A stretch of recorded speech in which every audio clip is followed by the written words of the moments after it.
I was meaning to cover this particular story earlier today. I didn't get the opportunity, but this is a bombshell. If you remember, I think it was last year, Douma, Syria, there was a chemical strike in that sense of the word with quotation marks around it. Now, a lot of people call BS on this because they thought, why on earth? What would be the reason? What would be the rationale? From a political sense, from a military sense, why would somebody do this?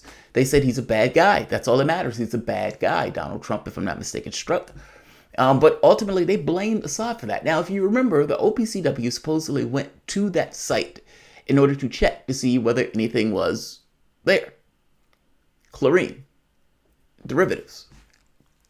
Now, here's the catch. A whistleblower leaks an engineering report saying that those canisters were placed. The engineering report was ignored and pushed away. Now, this guy was a scientist, apolitical, and he was like, no, really, these canisters, these things they were placed there. They wanted to get the U.S. and Western powers involved in the war. The terrorists needed help. They were placed. That was ignored. In fact, just squashed altogether as if it didn't exist, despite the fact that this guy has all the bona fides that should warrant them to heed this. He resigned over this, if I'm not mistaken. A second whistleblower came out. And to the BBC, meaning in November, there will be, I can't think of the exact name of the forum that's taking place, but both of these guys want to be able to tell their story essentially about a politicized OPCW that was going in line with Western interests to give Western powers the answer that it wanted, as opposed to the reality that was taking place on the ground. This came out on BBC World Service. Listen to this. So you're going to hear two voices. The first one is Jonathan Steele, former Middle East correspondent for The Guardian. The second one is Paul Henney. This is BBC World Service. Listen to what he says. Yeah, and that was very bad. But I wanted very briefly, if I may, to talk about another Syria-related issue connected with my trip to Brussels, because I attended a briefing by a whistleblower from the Organisation for the Prohibition of Chemical Weapons. He was one of the inspectors who was sent out to Douma in Syria in April last year to check into the allegations by the rebels that Syrian airplanes had dropped 2 canisters of chlorine gas, killing up to 43 people. He claims he was in charge of picking up the samples in the affected areas and in neutral areas to check whether there were chlorine derivatives there. And he found that there was no difference. So it rather suggested there was no chemical gas attack, because in the buildings where the people allegedly died, there was no extra chlorinated organic chemicals. Think about what he just said, and I'll replay it because I know I was doing a lot of stuff while that was taking place. The scientist went. He did the inspection. There was no chemical weapons strike. He says it was no different. And again, they ignored that. These are people who are scientists. They're professionals, apolitical. They ignored the contrary evidence in order to give Western powers the story that it wanted.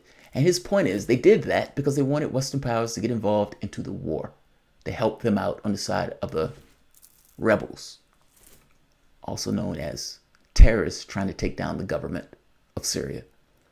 Let me play this one more time, just so you can hear it. 2 canisters of chlorine gas, killing up to 43 people. But also interesting by the Russians as well, because the Russians allowed Turkey to come into the area of Afrin last year, and that was very bad. But I wanted very briefly, if I may, to talk about another Syria-related issue connected with my trip to Brussels, because I attended a briefing by a whistleblower from the Organisation for the Prohibition of Chemical Weapons. He was one of the inspectors who was sent out to Douma in Syria in April last year to check into the allegations by the rebels that Syrian airplanes had dropped 2 canisters of chlorine gas, killing up to 43 people. He claims he was in charge of picking up the samples in the affected areas and in neutral areas to check whether there were chlorine derivatives there. And he found that there was no difference. So it rather suggested there was no chemical gas attack, because in the buildings where the people allegedly died, there was no extra chlorinated organic chemicals than in the normal streets elsewhere. I mean, I put this to the OPCW for comment, and they haven't yet replied, but it rather suggests that a lot of this was propaganda. Propaganda led by the rebel side to try and bring in American planes, which in fact did happen. American, British and French planes bombed Damascus a few days after these reports. And actually this is the second whistleblower to come forward. A few months ago, there was a leaked report by the person who looked into the ballistics as to whether these cylinders had been dropped by planes, looking at the damage of the building and the damage on the side of the cylinders. And he concluded that the higher probability was that these cylinders were placed on the ground rather than from planes. This would be a major revelation. It would be a major revelation. Given the number of people rubbishing the idea that these could have been fake videos at the time. Well, these two scientists, I think they're non-political. They wouldn't have been sent to Douma if they'd had strong political views by the... Here's the thing. The people who are rubbishing it are essentially the people who want to bomb Syria. So, yeah, his point is the OPCW is being politicized, that they are ignoring information that goes contrary to the narratives that Western powers want, and that this is somewhat of a problem. The guy said that would be a major revelation. Yes, that would be a major revelation that OPCW is politicized. Do you know that John Bolton threatened the family of one of the workers at the OPCW? I was amazed by that. The guy was like, I know where your family lives. John Bolton was losing his mind because he didn't necessarily like the ruling that the OPCW was given at the time. What it looks like is that the rebels was trying to get the U.S. into the war. No, duh.